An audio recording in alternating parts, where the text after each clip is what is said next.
You're violating community appearance standards. This kind of vehicle draws the wrong kind of attention, Karen Delaney said, smirking as she slid the notice across my mailbox like a courtroom verdict. Her voice was sugar-laced condescension, practiced and sharp. You have 72 hours to move it before we escalate. I didn't blink. That vehicle's insured for over $600,000, I said flatly. And I built every inch of it myself.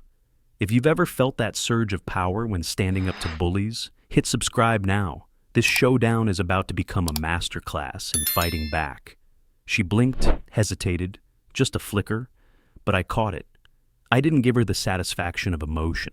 I just stood there, hand resting on the mirror-finished hood of my father's 1962 Aston Martin DB4 GT, freshly restored after 6 years of careful rebuild. She saw a car. I saw a grave marker. I'm Ryan Maddox. I run Black Ridge Motors, a luxury restoration shop about 45 minutes from here. I've rebuilt Ferraris torn in half, resuscitated Bentleys from rust. But this was my father's project, before the stroke took his hands, before cancer took the rest. The Aston was the last thing we talked about. Every bolt, every gear. It wasn't just chrome and steel. It was the sound of his voice echoing through a garage he never got to finish.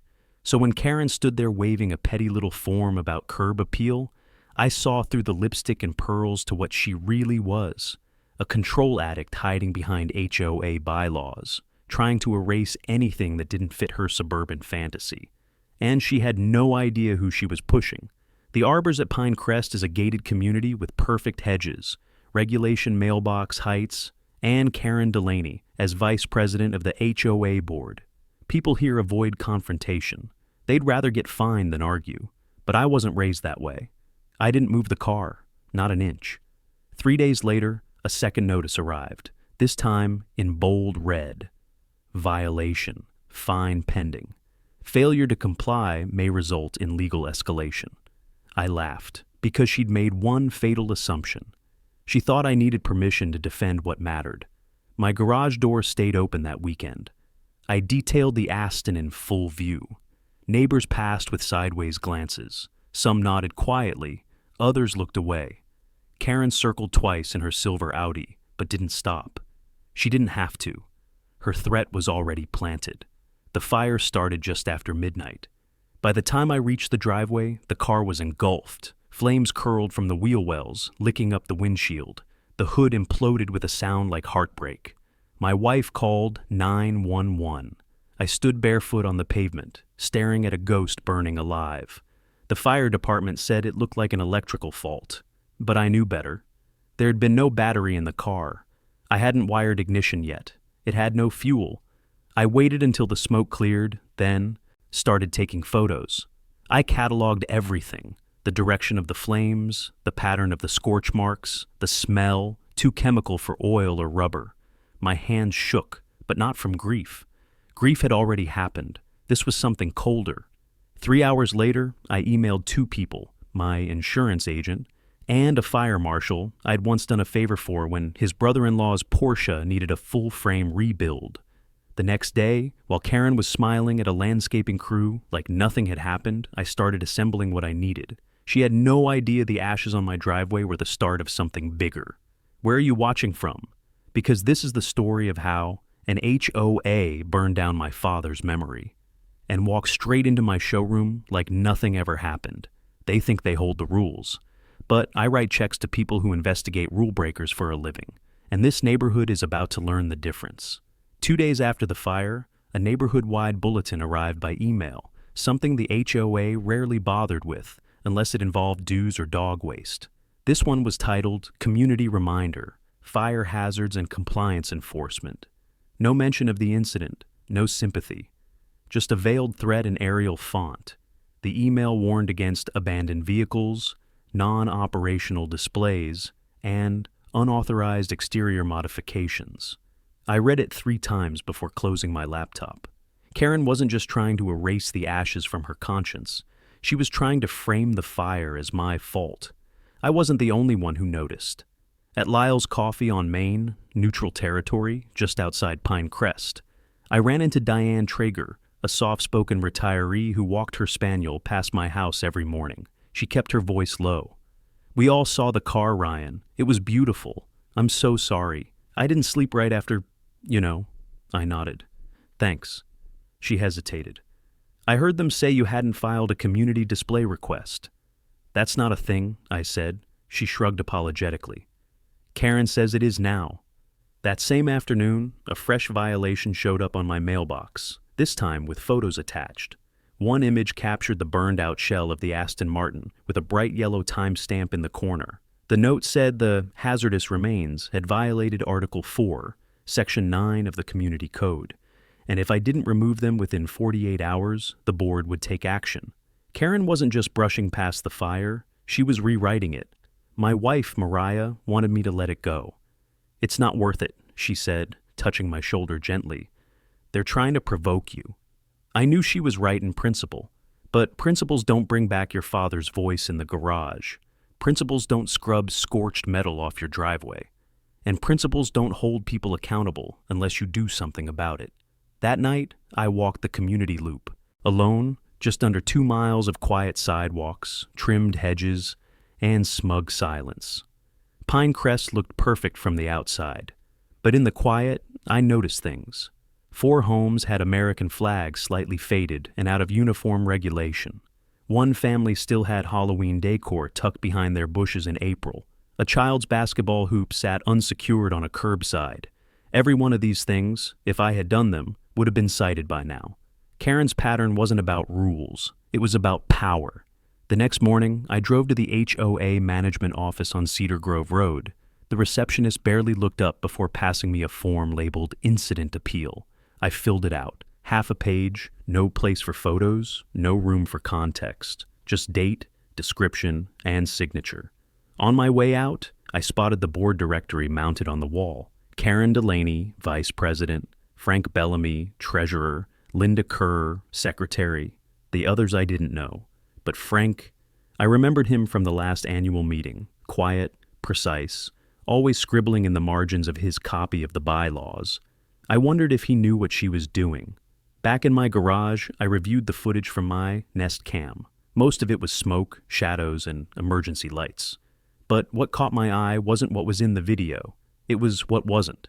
The HOA's pole-mounted security camera, visible from my driveway angle, should have caught the entire thing. But there was no footage released, no clips mentioned in the HOA bulletin, no alerts. I submitted a formal request to view the HOA footage from that night.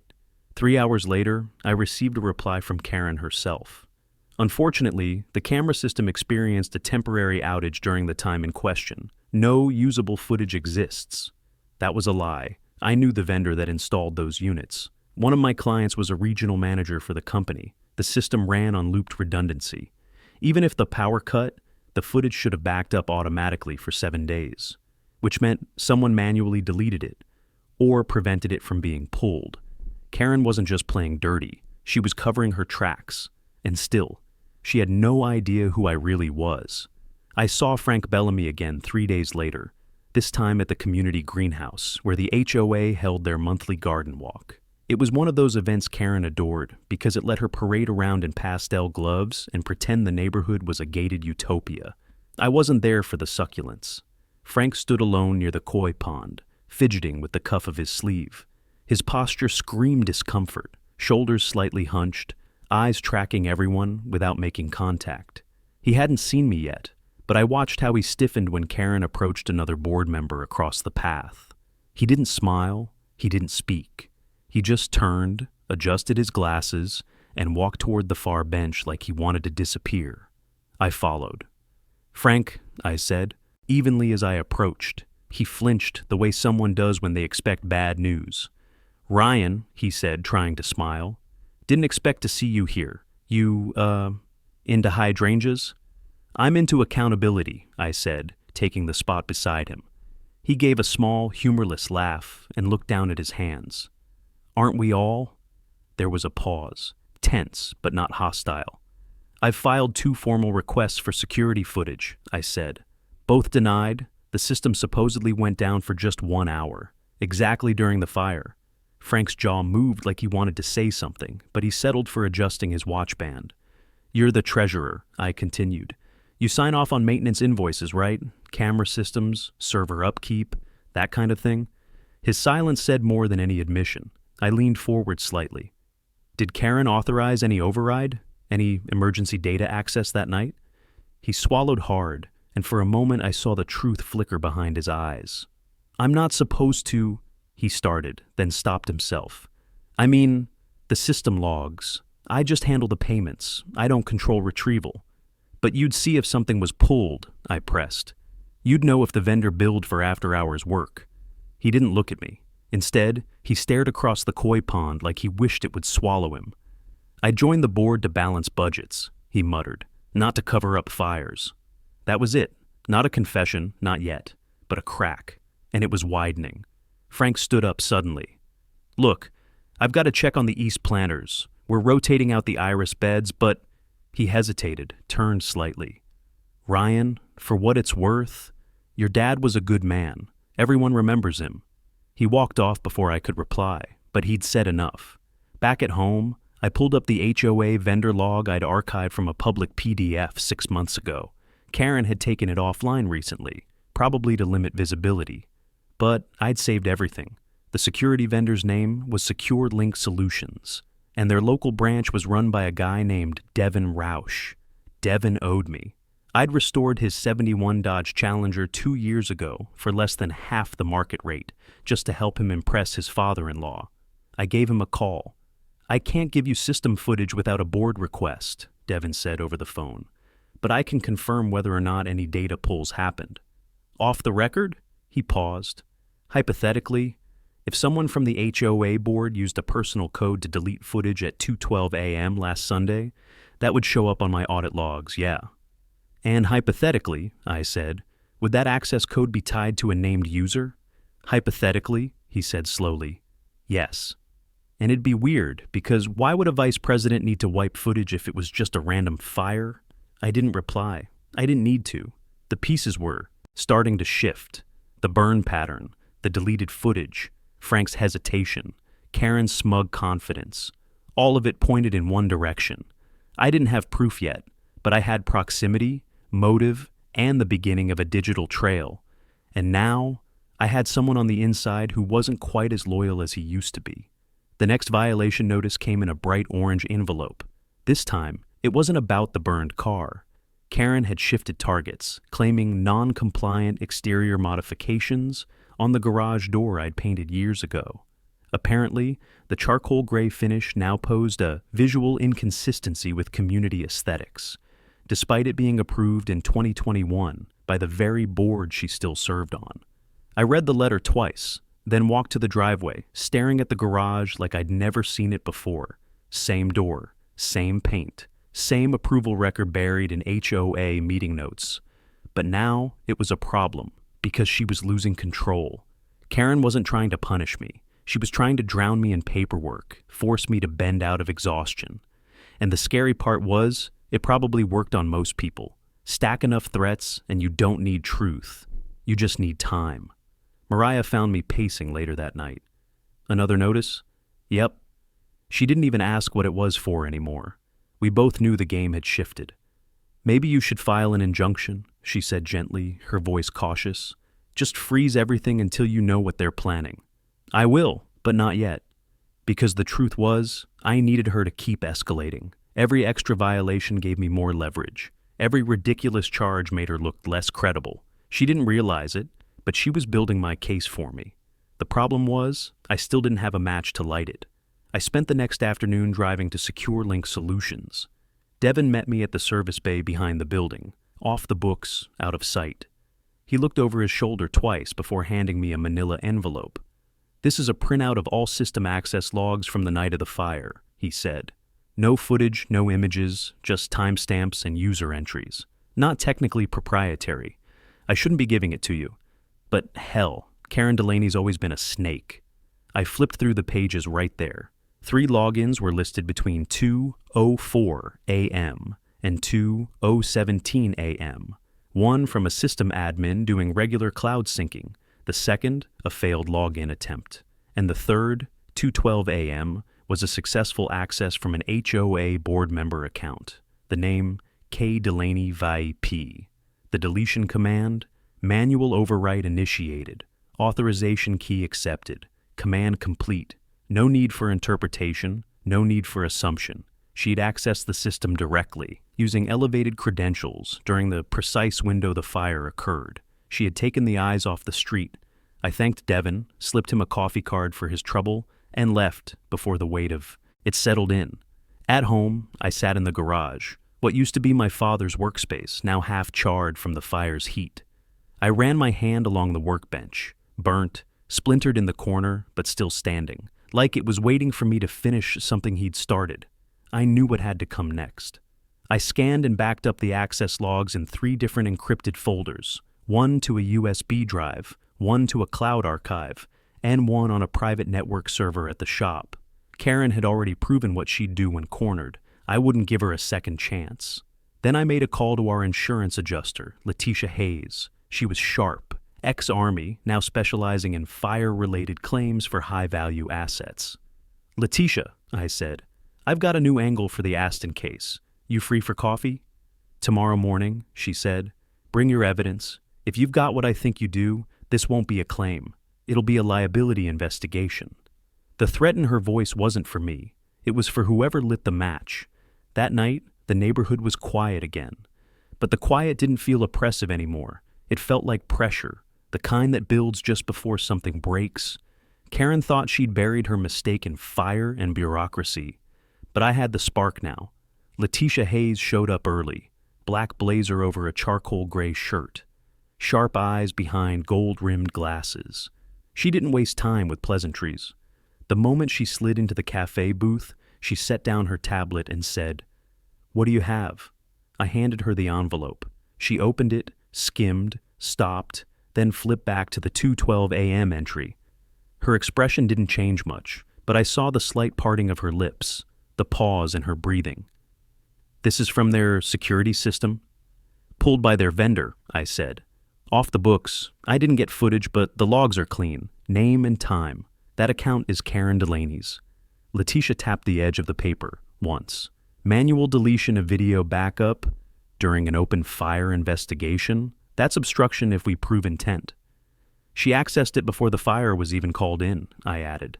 "System pings at 2:12. I didn't call 911 until 2:17. Now her jaw clenched. "And she's on the HOA board overseeing the property where the incident occurred." I nodded. Letitia leaned back, drummed her fingers once, then locked eyes with me. "Do you want a claim or a case?" I didn't hesitate. "I want both. I want to be made whole, and I want her to burn." Then we moved carefully. "Give me 2 days to file a formal investigative escalation. That triggers subpoena access for all HOA system backups, communications, and correspondence around the event. I'll cite preliminary evidence of suppression." "She's already pretending I burned the car myself." Letitia smiled without warmth. "She'll be less smug when our legal division copies the board on the first notice." As we stood to leave, she hesitated. "One more thing. If she's this deep in the cover-up, odds are this isn't the first time she's buried something." That stuck with me. It lingered as I pulled back into the neighborhood, past a woman repainting her porch steps without a permit, past a kid skating on the curb where basketball hoops weren't allowed. Rules here weren't enforced. They were weaponized. And Karen was the one holding the sword. At home, Mariah greeted me with a small stack of printed notices.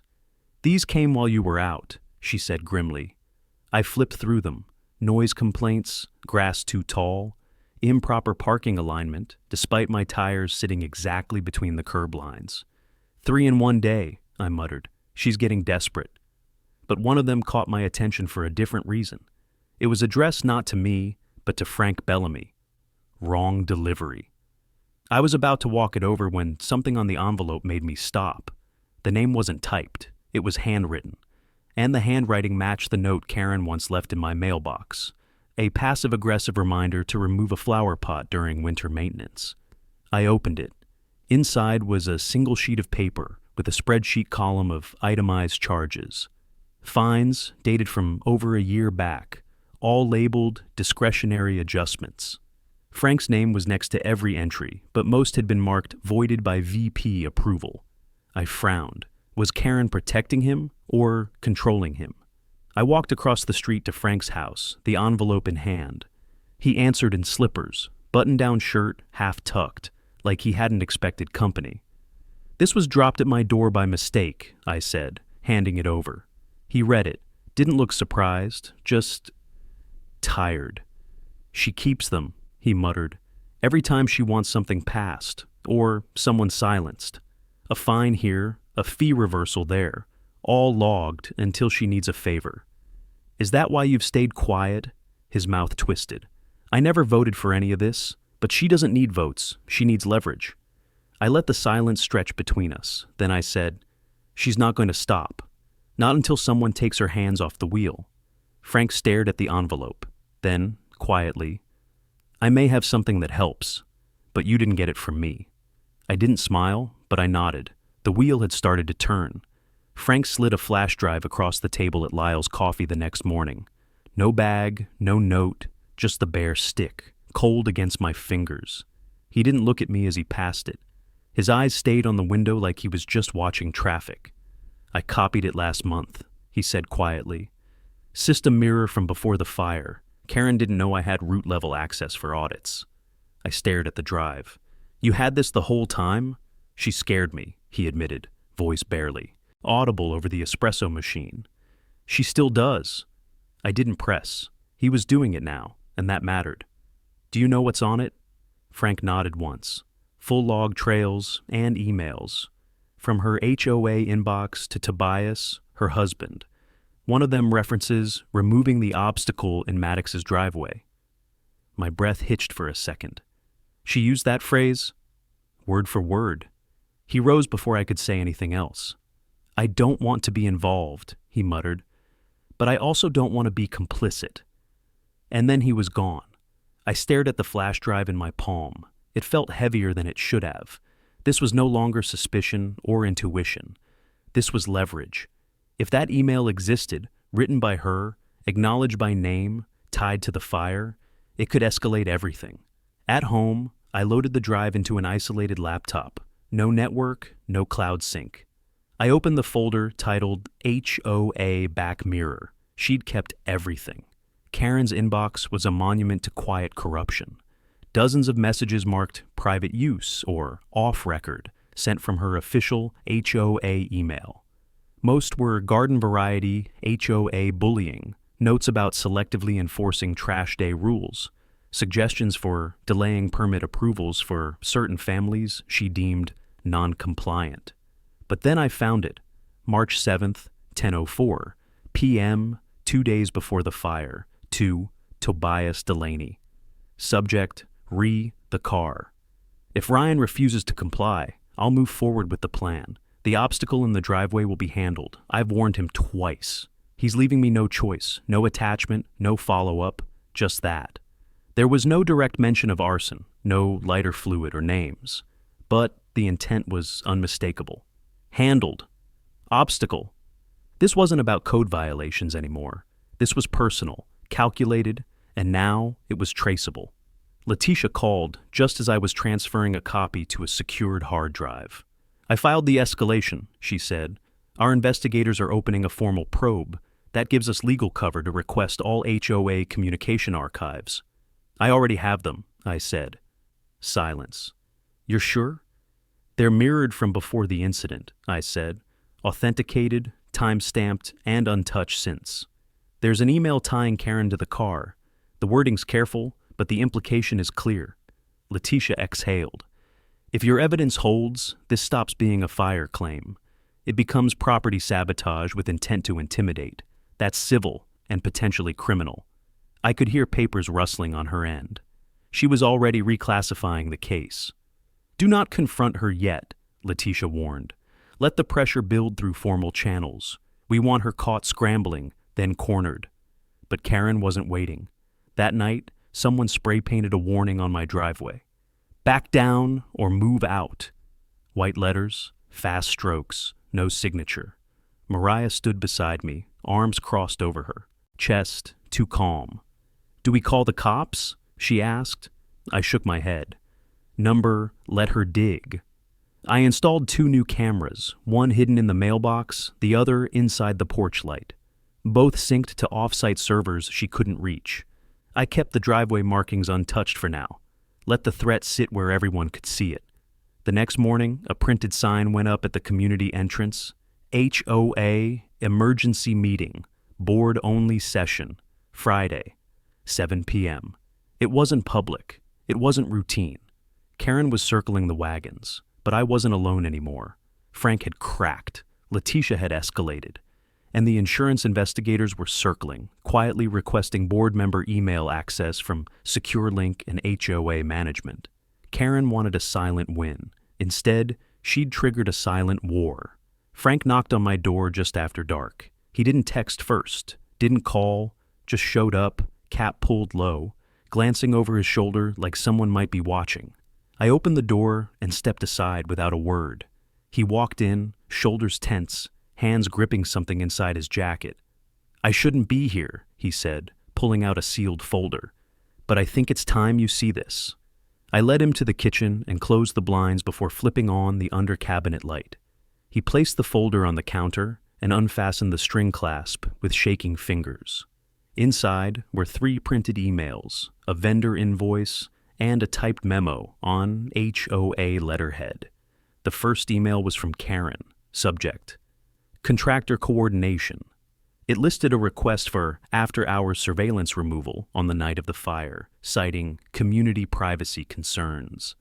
The second was internal, frank to Karen, hesitantly questioning the request.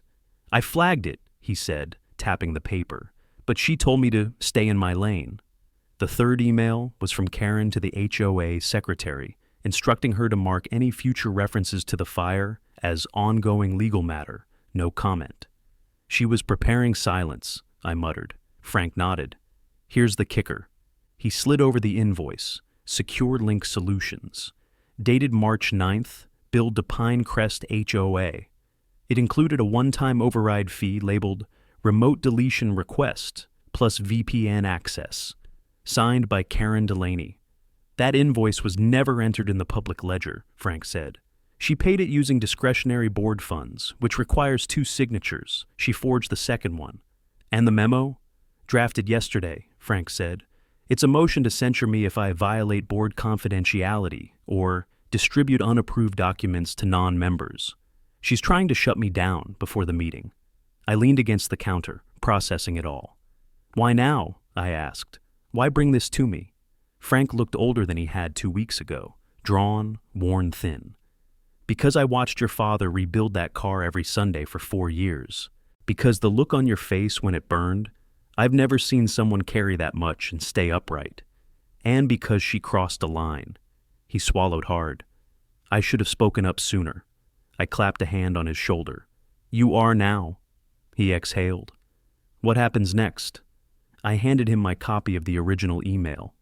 "The obstacle in the driveway will be handled. We push forward. Letitia already opened the investigation. I'll submit this with my report. She's cornered herself." Frank looked relieved, but there was still fear in his eyes. "She'll come after me." "She already is." I made copies of everything he brought, scanned, encrypted, and distributed to the same 3 secure backups. I added the invoice to my growing dossier and flagged the forged signature for verification. Letitia would love that part. Frank didn't stay long. When he left, he didn't use the front door. I walked him through the garage and out the side gate, where the motion light blinked twice and shut off behind him. An hour later, I received an anonymous text. "You're making enemies you can't afford." No number, no name, but the tone was familiar. I saved it. The next morning, Letitia called. "I've reviewed the files," she said. "That invoice? That's the nail. HOA discretionary funds can't be used for surveillance tampering, especially not under a forged signature. What's next? We freeze the claim and escalate to a joint inquiry. Legal's going to file a formal cease and preserve order to the HOA board by Friday morning. Karen won't be able to touch another file without oversight." I almost smiled. She added, "You'll need to attend the emergency board meeting. Don't speak yet. Just watch. We want her to hang herself." And just like that, The plan took shape. I wasn't just building a case anymore. I was watching it unfold. I arrived at the shop 2 hours early the next morning, not because I had clients, none were scheduled, but because I needed silence, time to think, to prepare, to arm myself. My father's bench sat in the back, its corners charred from the fire's heat. The concrete underneath was stained, but I'd never washed it out. I wanted the reminder there, something real to hold on to while I stared down people who hid behind rules and paper. I pulled out my laptop and opened 3 folders, one labeled HOA Legal, another Fire Evidence, and a third Karen Comms. Each one was stacked with emails, screenshots, metadata logs, and timestamp comparisons. Together, they formed a timeline, one so airtight it felt surgical. But the real leverage wasn't just evidence, it was precision. Letitia called while I was backing up everything to a 4th encrypted drive. "New development," she said without preamble. "The HOA president resigned this morning." "What?" "Stepped down with no statement. I suspect." Karen pushed it. Fewer voices in the room means less risk of dissent during the meeting. I nodded, already updating my diagram of the board hierarchy. "She's trying to centralize control before we hit her," I said. "Any idea who steps up?" "She'll try to install her husband," Letitia replied. "He technically qualifies as a voting member since he co-owns the property." "That won't go over well." "It doesn't have to," she said. "It just has to stall the board long enough to bury the meeting's outcome." I paused, then asked, "Can I speak at the meeting?" "No," Letitia said. "Not yet. We're freezing the board's access to internal systems at 6 p.m. that night. You're just there to watch. The subpoena lands the next morning." "Understood." I hung up and turned back to the files. Then I wrote 3 letters, one to the board, one to the insurance company, and one to the local news outlet I'd reached out to anonymously. All were dated, all contained summaries of the evidence, minus the final attachments. That part would come later. I packed them in separate envelopes and sealed each one tight. By noon, I had one more thing to do. I drove downtown to an old friend's print shop, Tommy Gutierrez, a guy I'd known since the early days of Black Ridge Motors. He specialized in high-grade promotional banners, posters, and display signage. "I need something subtle," I told him. Tommy raised an eyebrow.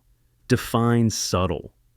I showed him a printed image of the HOA's surveillance camera access log, the one with Karen's credentials on it, time-stamped during the fire. I pointed to her name. I pointed to the deletion command. "Enlarge this section, isolate the text, print it clean, no design, just the facts." Tommy whistled low. "You going to war?" I shook my head.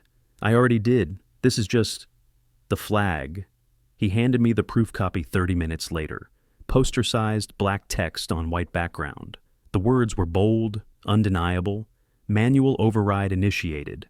K. Delaney, AVP, 2:12 a.m. Command, delete video segment." I didn't plan to use it yet, but I wanted her to know that I could. That night, I placed the poster in the back window of my showroom, lights off behind it, spotlighted by a single bulb over the entrance. Anyone walking or driving by would see it.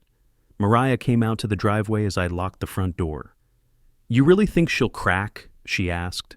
"She's already cracking," I said. "I'm just giving her something sharp to fall on." The air felt different, still tight, still charged, but no longer heavy. The fear was shifting. For the first time since the fire, I didn't feel like I was reacting. I was setting the tempo, and Karen, for all her bluster, had started to dance to my tune. The morning of the emergency board meeting, the air felt tense before the sun even rose. Not just around my house, but the whole neighborhood. I noticed it in how slowly people drove past my property, eyes lingering on the sign in the showroom window. The words weren't aggressive. They didn't have to be. Just her name, the timestamp, and the deletion command. Black ink, white paper, unforgiving truth. At 9 a.m., my inbox pinged. Subject: Official HOA business, item removal demand. It was from Karen. No greeting, no context, just an order to remove unauthorized signage related to internal administrative systems, citing it as a security breach. I didn't respond. At 10:12, Letitia sent me a message with one line. "She's reacting exactly how we hoped." At 1 p.m., the SecureLink team confirmed via email that their technical audit was complete, and they were prepared to cooperate fully with Letitia's formal subpoena. They had already identified metadata discrepancies on the HOA's side, manual deletion flags inconsistent with routine operations. In other words, Karen hadn't just deleted footage, she'd tripped every safeguard trying to cover it up. I forwarded everything to Letitia, who replied, "Do not engage tonight. Just observe. The trap is set." But I wasn't done setting mine. At 3:30, I drove across town to deliver 3 unmarked envelopes. The first went to Channel 5's local investigative team, the second to the regional HOA oversight office, and the third, taped quietly to the door, went to the law office of Granger, Bowe, and Lynn, a firm known for homeowner rights litigation. Each envelope contained the same thing: a printed summary of the incident, the deletion logs, and the memo Karen drafted threatening to censure Frank. No photos, no speculation, just data. The truth, weaponized properly, doesn't need embellishment. Back home, I suited up, not in formal wear, but in clean black denim, a dark button-down, and my father's old watch. It didn't tick anymore, but it still worked. Worn leather strap, scratched bezel. He'd always said it reminded him that time wasn't something you earned. It was something you used. By 6:30, the community clubhouse buzzed with more tension than any HOA meeting had a right to hold. Residents filtered in, most silent, some whispering. A few nodded to me.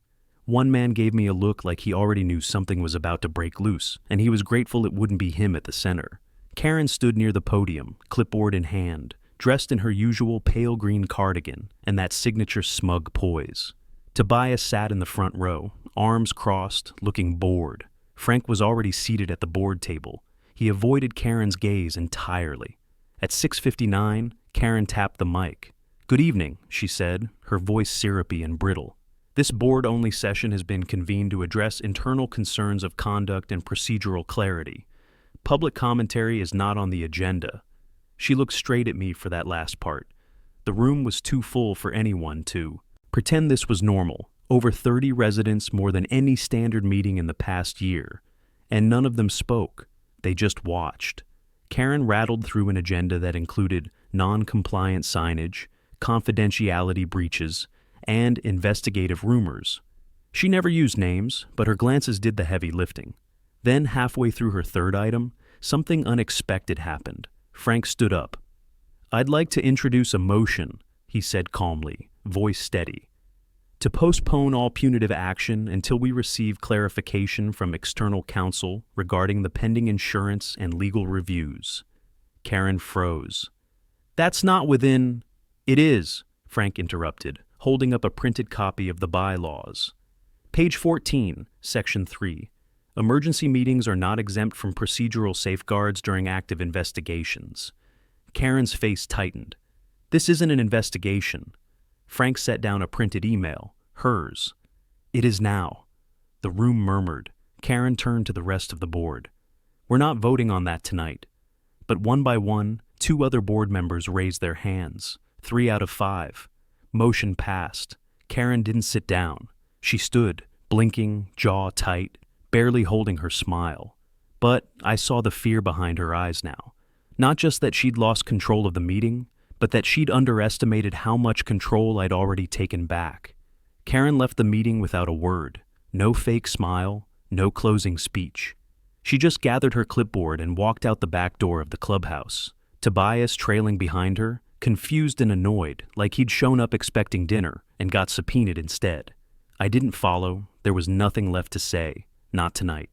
Back at home, I pulled into the driveway and left the lights off. The poster still hung in the showroom window, unbothered, but something was different now.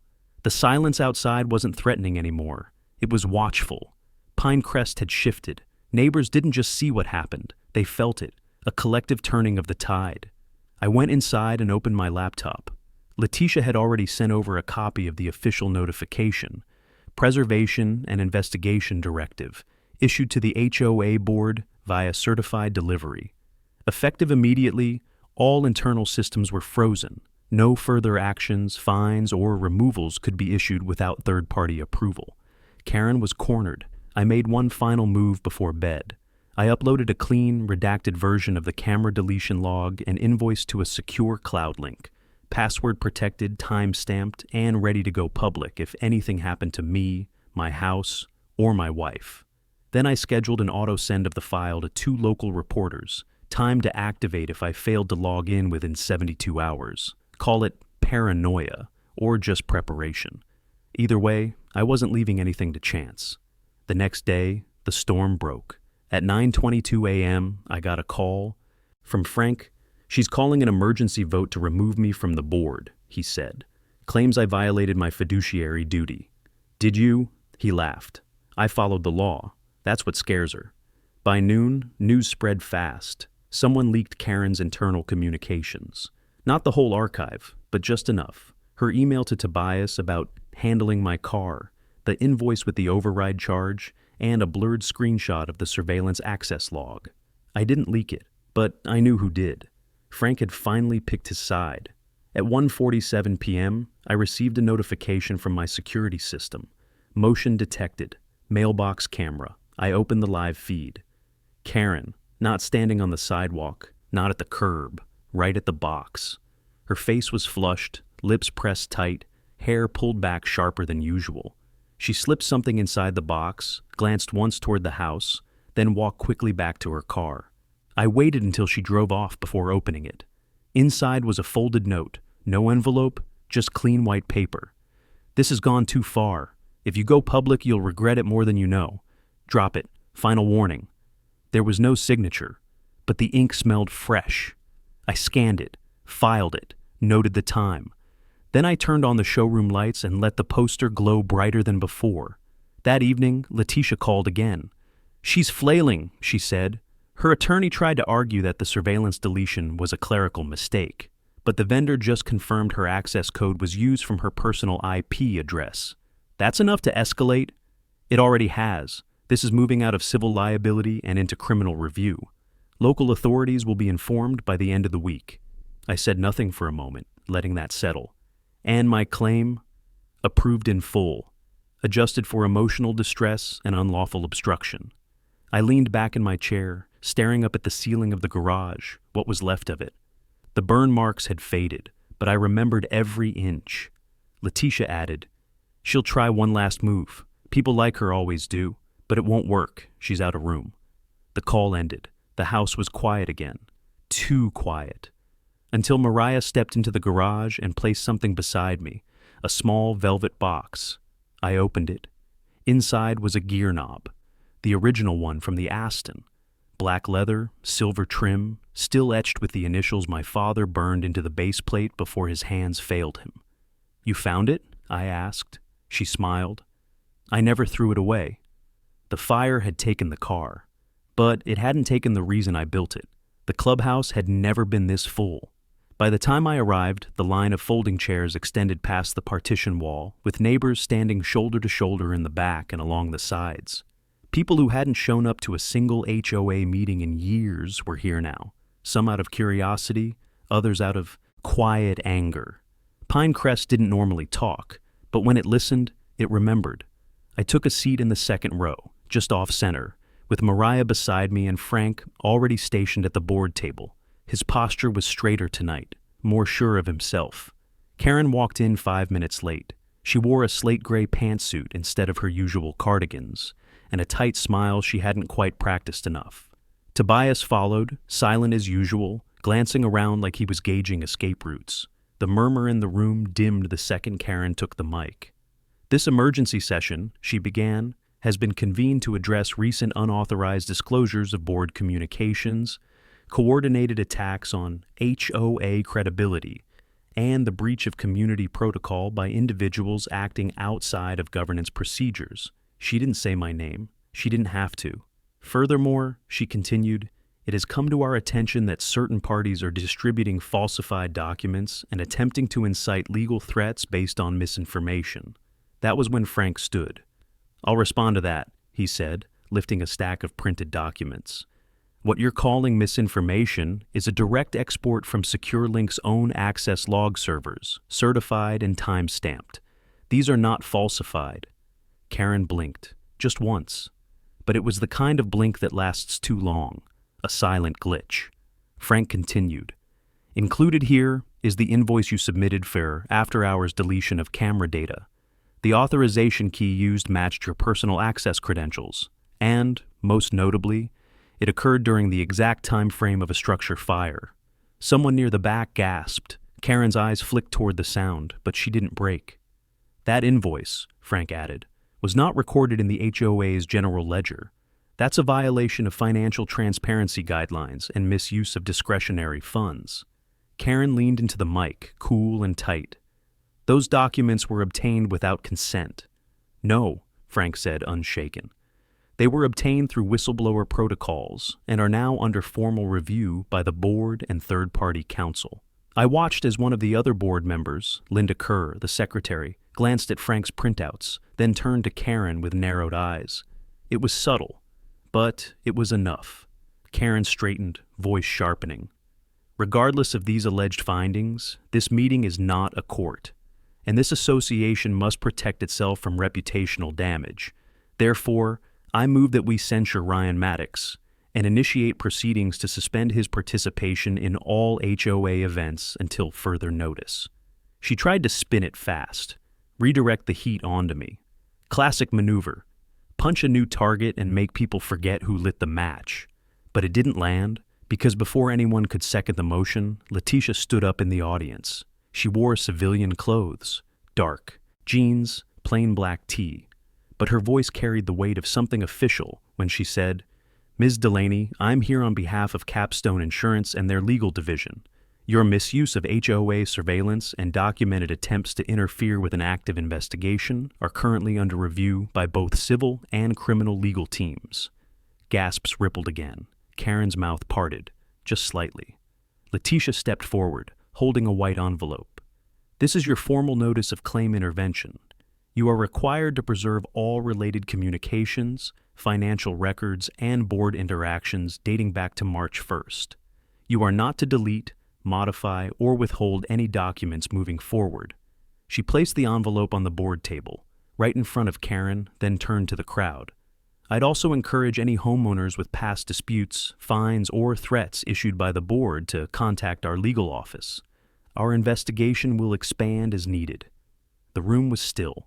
Karen didn't speak. For once, she had nothing.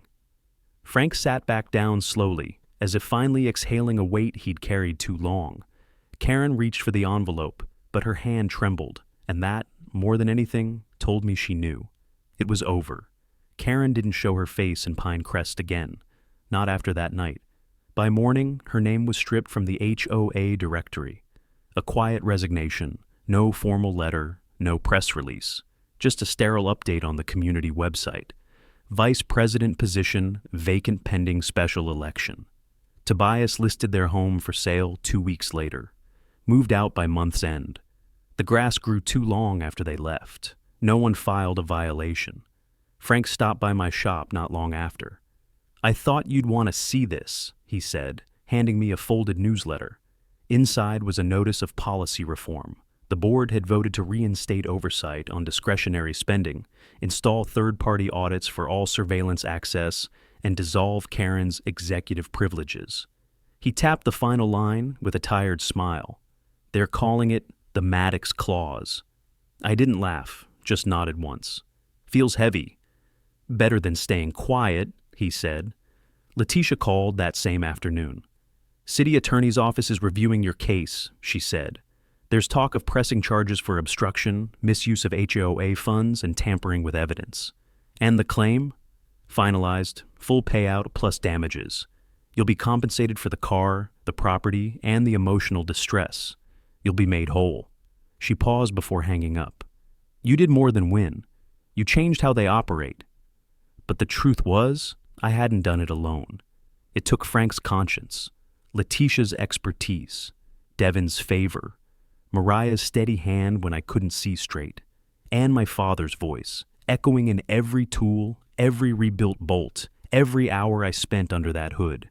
I still remember the day he gave me the keys, unfinished and rough.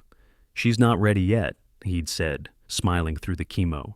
But neither was I when I started. I walked out to the garage and opened the new door, steel reinforced now, painted the same dark gray Karen once tried to fine me for. On the lift stood the replacement, a 1962 DB4 GT Zagato. Not the original, that was gone, but this one would carry a name. The custom plate read DAD62, not for show, for legacy. Mariah came in behind me, setting down the polished gear knob I'd kept on my bench. "You're really going to rebuild it again?" she asked. I ran my hand along the curved fender, the paint still faintly smelling of sealant. "Every piece." She leaned her head against my shoulder. "You're not just rebuilding the car." I nodded. "I know." Outside, the neighborhood had changed, not in the grass or the mailboxes, in the people. The silence wasn't fearful anymore. It was cautious respect. They'd seen what happened when someone stood up, not loud, not violent, just steady, just unwilling to be pushed. I filed my last formal report with the city 1 week later. No headlines, no interviews, just one homeowner writing down the facts. Sometimes that's how the most dangerous stories start and end.